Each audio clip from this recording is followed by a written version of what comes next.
Richard Southern is back with us to chat about some of the more interesting news stories of the day. And Richard, NASA is not giving up on its efforts to find some kind of sign of life on Mars.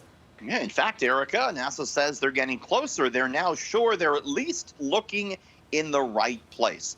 New analysis out from the latest rover to land on the red planet confirms that the rover is sitting on the floor of what was once a great lake fed by a meandering river some 3.5 billion years ago, back when Mars' climate was much more habitable, much more wetter.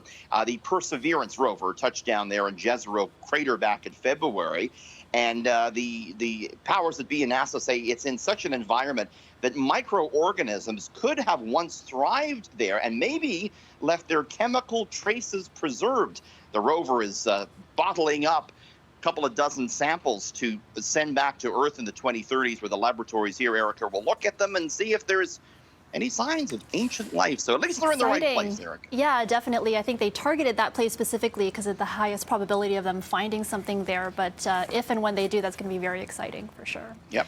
Okay, singer Demi Lovato is not one to hesitate to share their opinion. They want us to stop disparaging extraterrestrials. If we do find any Martians, they have a friend, Erica, in Demi Lovato. Yes, the singer has a new docu-series out in which there's a lot of talk about thoughts on extraterrestrials and what have you. And Lovato, who identifies as non-binary, explained that they do not believe that beings from another planet mean harm to humans.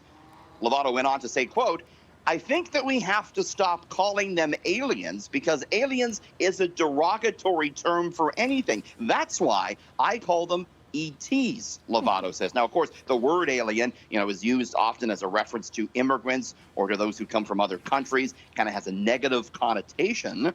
So I don't know. What do you think, Erica? We do a lot of stories on UFOs. Maybe we got to start getting the terminology right. Yeah, about well, the UFO is kind down. of specifically, unidentified flying object, and so extraterrestrial. I wouldn't mind using that term. I think that works for me. How about you?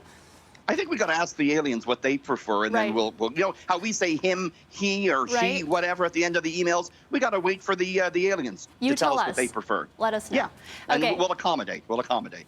And finally, California has taken another step in its efforts to lower emissions across the state. And I want to know from you if you think we ought to do this here in Ontario. The state of California over the weekend, Erica, moved to ban gas-powered lawn equipment, including leaf blowers and gas-powered the lawn cutters, the grass cutters, all now illegal in the state of California. This is to limit air pollution.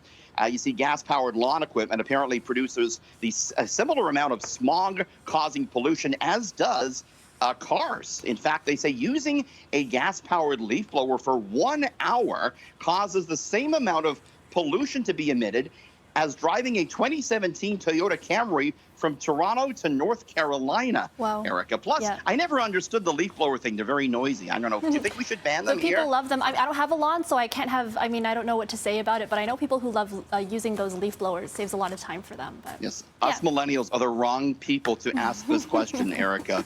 I know people love them, but there you go. That's what California's doing, getting rid of leaf blowers. All right. Thanks for joining us, Richard, and we'll see you again tomorrow. See you tomorrow.